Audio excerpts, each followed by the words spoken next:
બેન રિધિબેન ને 1 વર્ષ પૂર્ણ થશે.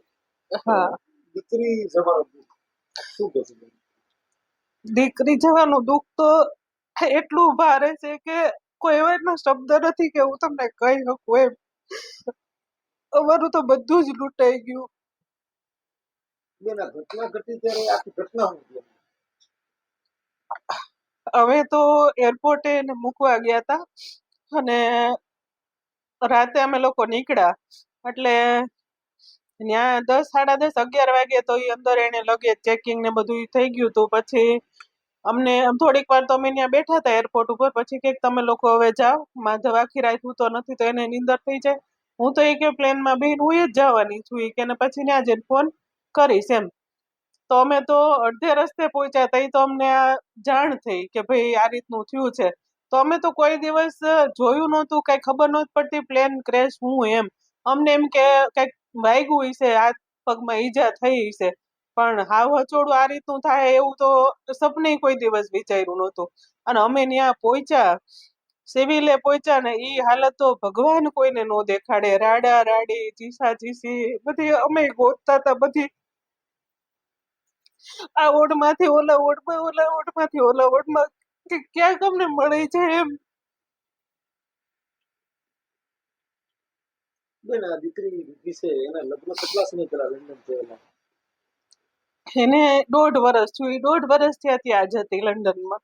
2 મહિના થયા અહીંયા આવી હતી ઇન્ડિયા.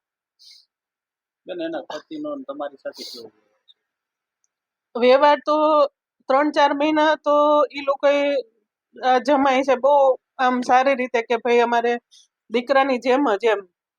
પછી જ્યારે આ ટાટા વાળાનું ફંડ ઓલું થવાનું હતું ત્યારે થી પછી હચોડા કોન્ટેક્ટ ઈ લોકોએ મૂકી દીધા કે ભાઈ ફોનમાં કાંઈ જવાબ નહીં, મેસેજમાં કાંઈ નહીં. કે ભાઈ પૈસા એને જોતા હતા તો ભલે લઈ લીધા, એનો કોઈ ઓલું નથી, પણ અમારે હાલચાલ પૂછવાનું કાંઈ નહીં. કેટલું ફંડ એમને મેળવ્યું? એને 50 લાખ રૂપિયાનું ફંડ મળ્યું. ઈ પૈસે એને લગ્ન કર્યા. 6 મહિનાનો થયા હતા તો એને મેરેજ કરી લીધા એમ.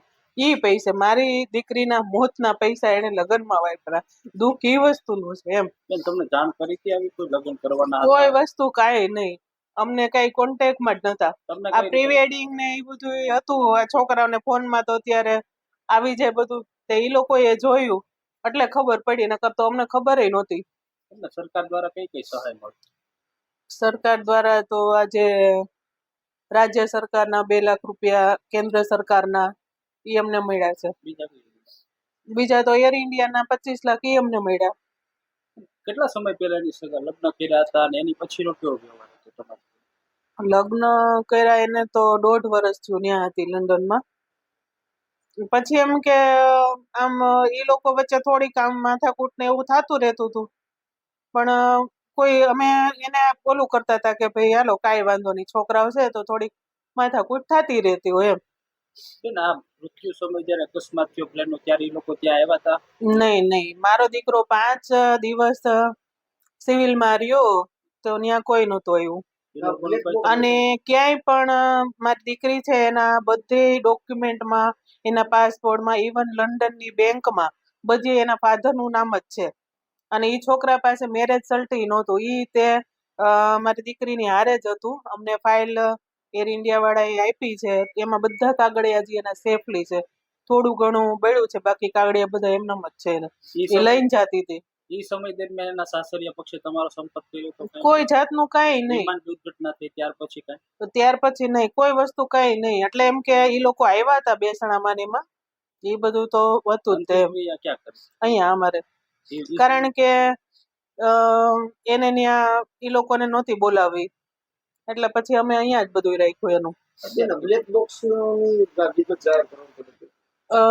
બ્લેક બોક્સના ડેટા સરકારશ્રીને એ જ વિનંતી છે કે ભાઈ બ્લેક બોક્સના ડેટા જાહેર કરો. અમારે પૈસા નથી જોતા, બસ અમારી માંગ એટલી જ છે કે બ્લેક બોક્સના ડેટા જાહેર કરો, જેથી ખબર પડે કે અમારું છોકરું કઈ રીતે આ ક્યાં કારણસર આવું થયું એમ. જે